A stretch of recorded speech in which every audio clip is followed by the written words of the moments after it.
Olá pessoal, eu sou o Samuel Leite e essa é mais uma edição especial do Transformação Digital CBN. Desde o início da pandemia do coronavírus, pesquisadores no mundo inteiro estão redobrando seus esforços para desenvolver vacinas e descobrir medidas de segurança para a população. No Brasil, já tivemos diversas iniciativas e recentemente o Instituto de Biologia da Universidade do Estado do Rio de Janeiro criou um equipamento que tem grande potencial para fazer a diferença na capacidade de contágio de locais públicos. E para falar sobre o equipamento que mede a concentração de SARS-CoV-2 do ambiente, eu convidei o professor Dr. Heitor Evangelista da Silva, que é formado em Geociências, mestre em Geofísica Espacial e doutor em Biociência Nuclear. Atuou como membro do painel brasileiro para mudanças climáticas e comitê de pesquisa Antártica e participou de cerca de 25 missões científicas à Antártica durante 35 anos. É perito da Agência Internacional de Energia Atômica da ONU para mudanças climáticas globais e é professor do Departamento de Biofísica e Biométria da Universidade Estadual do Rio de Janeiro, além de ser membro do Instituto Nacional de Ciências e Tecnologia do Ministério da Ciência, Tecnologia e Inovações. Doutor Heitor, o que é o Corona Trap? A gente pode traduzir isso como sendo uma espécie de armadilha mesmo para o coronavírus? Sim, de certa forma sim. Na verdade, nós percebemos desde o início da pandemia que havia a questão da contaminação aérea do vírus, né? Então, para a gente poder responder essa questão e avaliar, de fato, a carga viral no ar em que as pessoas são submetidas, a gente precisa medir o vírus no ar realmente, né? Capturar ele e identificar ele em laboratório. Então, existem, na verdade, várias técnicas clássicas que são utilizadas já numa área da ciência que é chamada de aerobiologia, onde você captura o vírus no ar realmente, o vírus, bactérias, fungos, pólen, tudo isso, né? E uma das coisas que nós percebemos no nosso trabalho, porque o que nós fazemos aqui na UERJ, no Rio de Janeiro, é monitorar áreas ocupacionais, né, onde as pessoas se movimentam, se aglomeram, para saber qual a carga viral no ar e, consequentemente, qual é o risco desse processo, né? Então, é importante que a gente possa quantificar, né? Então, o que acontece é que muitas técnicas tradicionais me davam um problema sério de que a gente coletava o vírus no ar, ele era armadilhado, digamos assim, ele era aprisionado ou num filtro, ou num líquido, né? Ou num meio gelatinoso, e a gente levava para o laboratório para analisar. E o que a gente observou no começo é que a gente tinha muitas perdas nesse processo, né? Porque nós vivemos num clima tropical, muito quente, com condições de luminosidade intensas. Então, quando você monitora o vírus no ar e você aprisiona ele para levar para o laboratório, muitas vezes você perdia o material, né? E chegava no laboratório apenas traços do vírus ou nada. Então, eu com minha equipe desenvolvemos um equipamento que preserva o vírus durante as coletas. E aí a gente pode levar para o laboratório e identificar o vírus, a carga viral e até a cepa do vírus que está no ar. Fascinante, doutor Heitor. E como é que ele funciona na prática? A gente fica imaginando aqui, né, metaforicamente, né, pegar algo que é uma micropartícula, uma coisa tão quase flertando com a ficção científica, né? Como é que funciona ele na prática, esse dispositivo? Não, é o seguinte, esse dispositivo, primeiramente, a estrutura dele não é de outro mundo, não. É simples. Ele só é direcionado para o problema, entende? Então, assim, é desenhado pelo fato de que nós trabalhamos com esse monitoramento do ar desde quando começou a pandemia, entende? Então, a gente está 1 ano e meio trabalhando nisso. E aprendemos muito, apanhamos muito, porque ninguém sabia direito qual era o melhor método. É tipo assim, faz e vamos ver o que dá, entende? Literalmente. Eu aproveitei várias experiências de colegas meus que fizeram monitoramento do ar na China, em Wuhan, e também na Itália, em alguns lugares onde o vírus foi encontrado em vários ambientes ao ar livre, e teve na Itália processos importantes, né, de contaminação aérea. Então, eu peguei um pouco da experiência deles e adaptei aqui para o nosso ambiente tropical, quente, úmido, ensolarado, entende?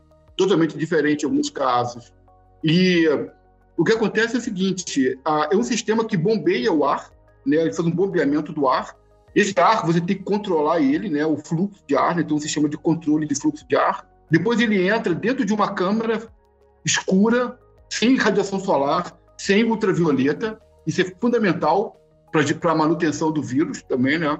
Ele é depositado naquele mesmo líquido que você utiliza para transportar aquele suado do nariz, sabe? Quando você faz o teste, a menina, ela vai no seu nariz lá, retira lá a amostra, corta, bota num tubinho. Sim. Dentro desse tubinho existe um meio que mantém o vírus vivo, digamos assim, até ele chegar no laboratório. Então, é um sistema fechado que tem esse líquido interno, então o ar é bombeado para ele. Ali, ele é aprisionado, eu aumento a viscosidade desse líquido. Então, o vírus, quando ele entra, ele não sai, ele fica preso ali dentro. E tudo isso daí é feito num invólucro de baixa temperatura, entende? Então, eu tenho que criar para ele um ambiente escuro, com um meio de cultura para ele e refrigerado, entende? Então, vários desses sistemas que medem partículas na atmosfera não têm essas características, entende? Sim. Eles existem, mas eles não têm essas características. Então, o que a gente fez foi implementar essas características todas e testar elas para ver a eficiência dela, né? E aí a gente consegue uma coisa mais legal, que é você capturar ele e levar ele para o laboratório em condições viáveis. Perfeito, doutor. A gente está falando aqui sobre a importância de monitorar, né, a carga viral de um ambiente. Eu queria que o senhor explicasse um pouco melhor o porquê que é importante entender o vírus dentro do seu, digamos, ambiente ali de propagação, né, no ambiente, digamos, na vida real. Bem, primeiramente, qualquer trabalhador ou qualquer indivíduo, ele precisa ter a noção do risco do ambiente que ele vive ou que ele trabalha, correto? Então, isso é uma premissa fundamental, né? Quando você tem um ambiente com várias pessoas trabalhando ao mesmo tempo, você precisa avaliar qual é o risco de contaminação, de riscos à saúde ou outras variáveis importantes para a atividade da pessoa. Então, é fundamental que você possa ter um sentimento desse processo, saber quantificar esse processo, né? Então, o nosso objetivo é a gente medir, né, em vários ambientes, no sentido de saber qual é a exposição da pessoa naquelas condições, né?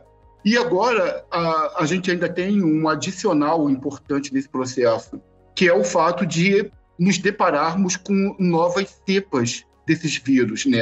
Então, apenas se eu fizer um monitoramento permanente, eu vou poder saber se nós estamos diante de uma cepa nova ou não, se a carga viral está alta ou não. Então, o objetivo desse trabalho é basicamente fazer diagnósticos, né? A gente sabe que esse vírus ele tem capacidade de mutar no curto prazo, é o que aconteceu aí, né, durante esse último ano, e outras cepas podem aparecer também. Então, se você não fizer uma vigilância epidemiológica nesse sentido, você não vai saber identificar qual é o potencial de risco de uma determinada área, entende? Perfeito. Então, o nosso objetivo é criar um método de que permita você monitorar essa questão, né, em ambientes onde circulam muitas pessoas juntas ou de trabalham pessoas juntas, para que a gente possa ter um diagnóstico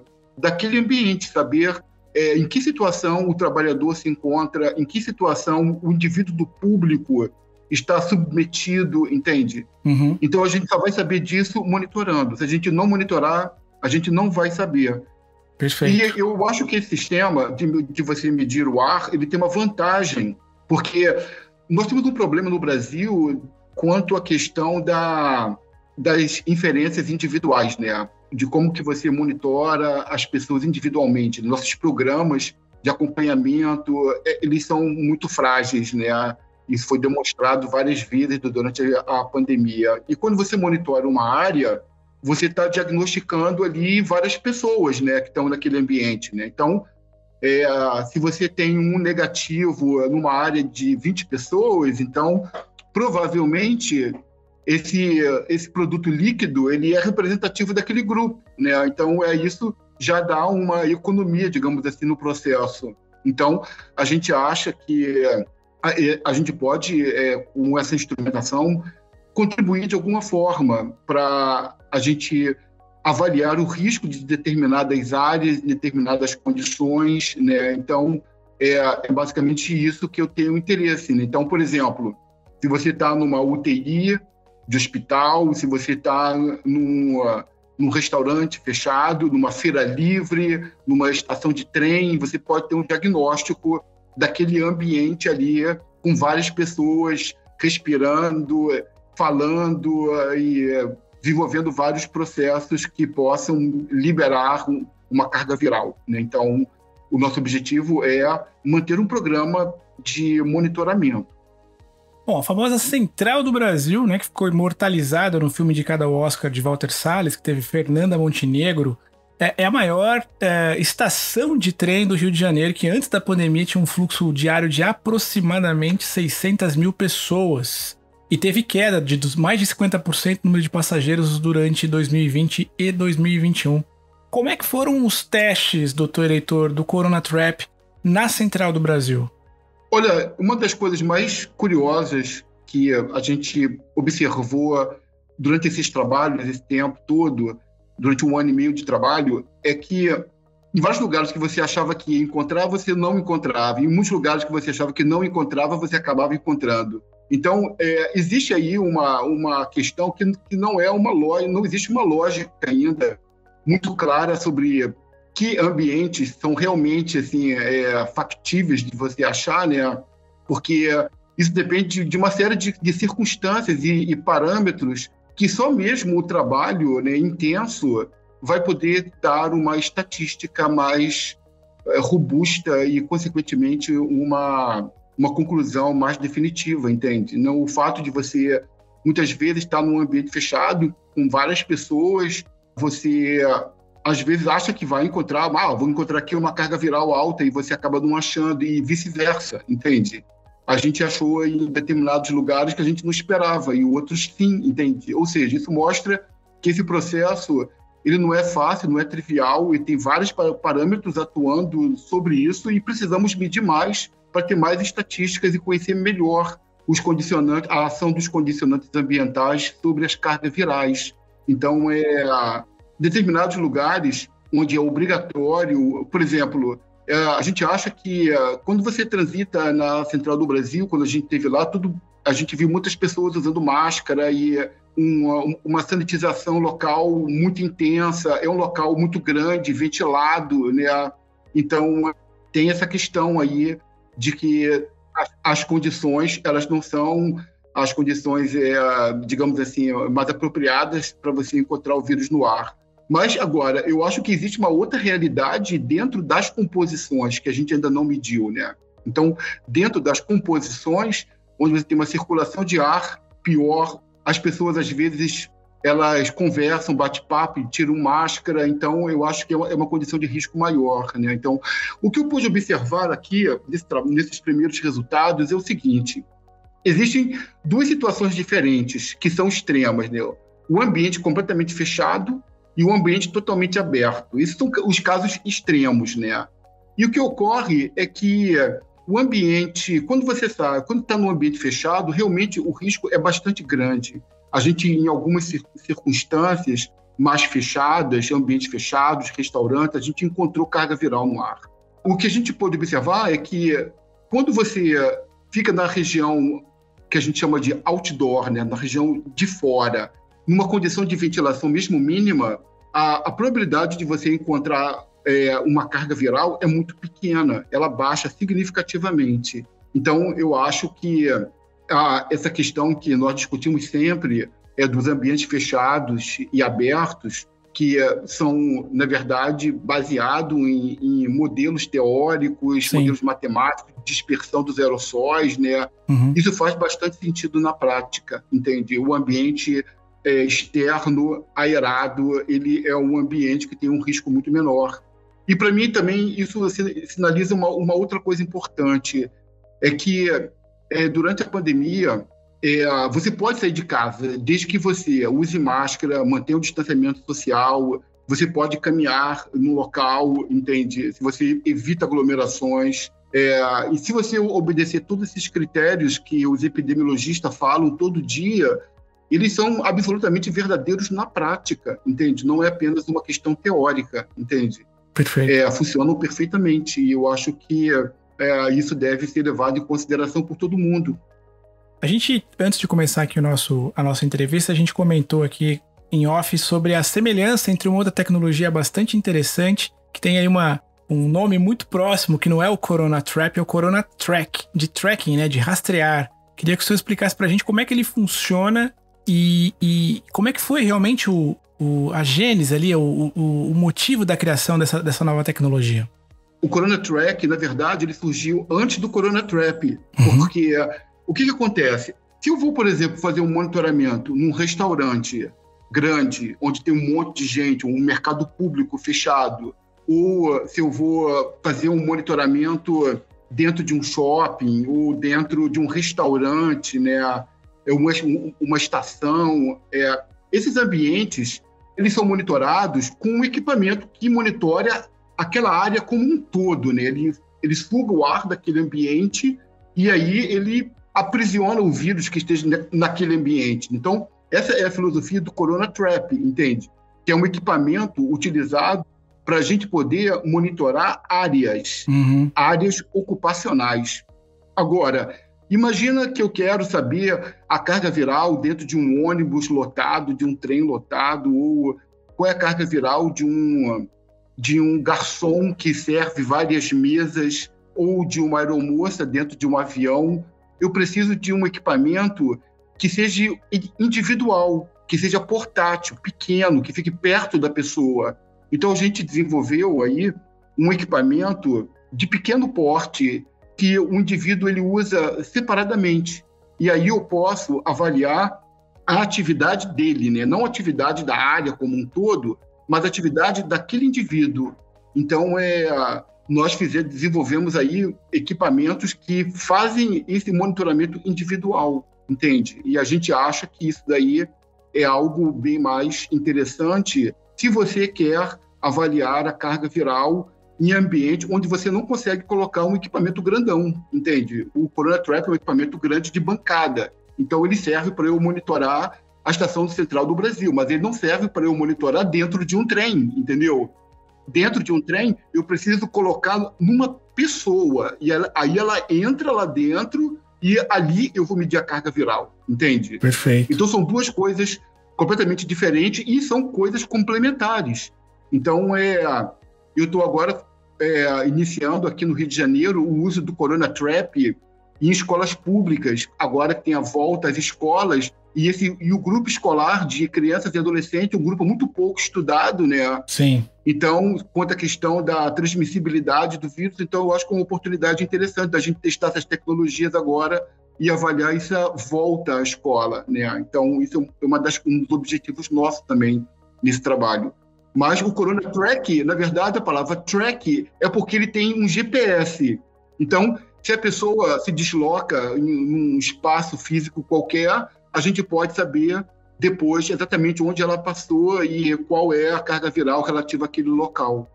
Bom, a gente está vivendo um momento aí de um início global de vacinação das pessoas, né? Então, já está em alguns países, a gente tem um avanço mais significativo desses processos, e o Brasil vem caminhando para poder vacinar parte importante da sua população, inclusive com as doses complementares em alguns casos. Só acredita que esses aparelhos agora, eles tendem a ser necessários e contínuos, ou seja, tecnologias como essa que a gente mencionou aqui no programa, tendem a fazer parte do dia a dia das pessoas, mesmo após a gente ter um quadro mais completo de vacinação da população? Sim, eu acho que a pandemia ela funcionou mais ou menos como o 11 de setembro, pode ter certeza disso. Tudo mudou, a nossa rotina, principalmente nós que vivemos num mundo globalizado, né? Onde você pode sair de um lugar para outro completamente distinto, de continentes diferentes. E, a princípio, nos aeroportos, a gente monitorava tudo. Monitorava resíduo de cocaína, resíduo de radioatividade, resíduo de metais, mas nada relativo à questão microbiológica. Então, eu acho que a gente tem aí um novo divisor de águas também. Quando a gente fala, normalmente, de qualidade do ar, o que você lembra? Poeiras, CO2, ozônio, compostos nitrogenados. Ninguém fala em micro-organismo no ar, ninguém fala em bactérias no ar. Então, agora eu acho que a gente está num novo cenário.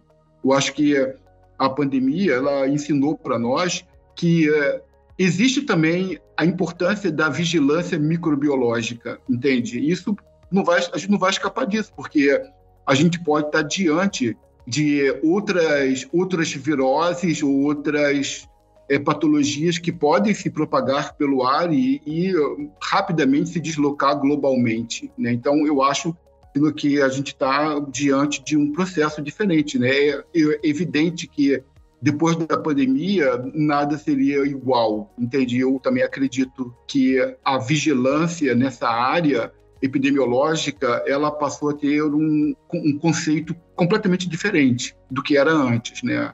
E quem tiver essa proteção, quem for capaz de fazer uma profilaxia desse processo, vai chegar na frente na hora de desenvolver as barreiras de propagação das doenças, entende? Então, a gente fazendo esse tipo de monitoramento, a gente larga na frente da doença, né? Então, eu acho que isso é uma vantagem enorme que está nas nossas mãos e hoje nós temos as tecnologias para isso, entende?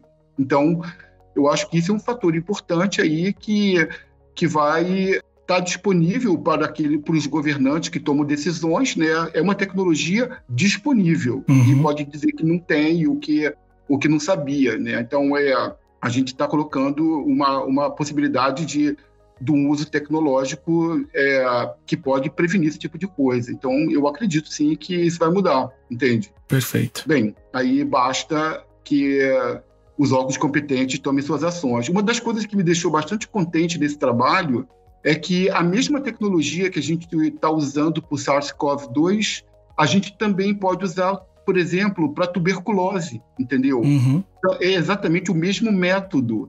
Então, eu acho que a vigilância aí na questão da tuberculose, que é algo importante para nós ainda, eu acho que ela pode ser também monitorada através desse tipo de sistema. Eu sou favorável a isso e eu acho que a gente deveria ver a qualidade do ar, não só do ponto de vista físico e químico, mas também microbiológico. E eu acho que a pandemia ela foi a grande lição que a gente tomou disso tudo. Bom, pessoal, espero que vocês tenham gostado dessa entrevista com o Dr. Heitor Evangelista da Silva, que está liderando esse time aí na UERJ, fazendo um trabalho absolutamente incrível e muito inspirador no desenvolvimento de tecnologias que ajudam a medir o coronavírus em locais públicos. Essa tecnologia com certeza vai ajudar muito a comunidade científica a entender melhor o comportamento dessas cepas e se antecipar, como o próprio Dr. Heitor bem disse, e estar um passo à frente dessas questões que com certeza marcaram e vão marcar durante muito tempo a nossa realidade daqui para frente, né?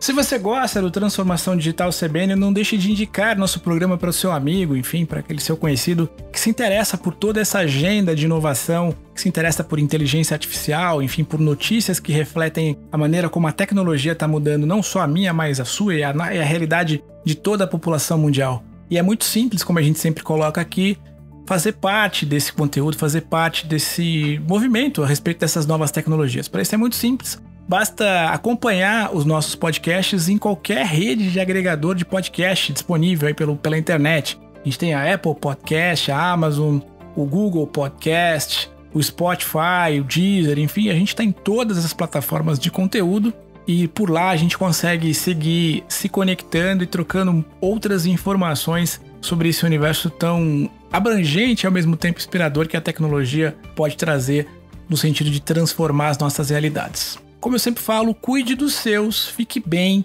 e até a próxima. Tchau, pessoal.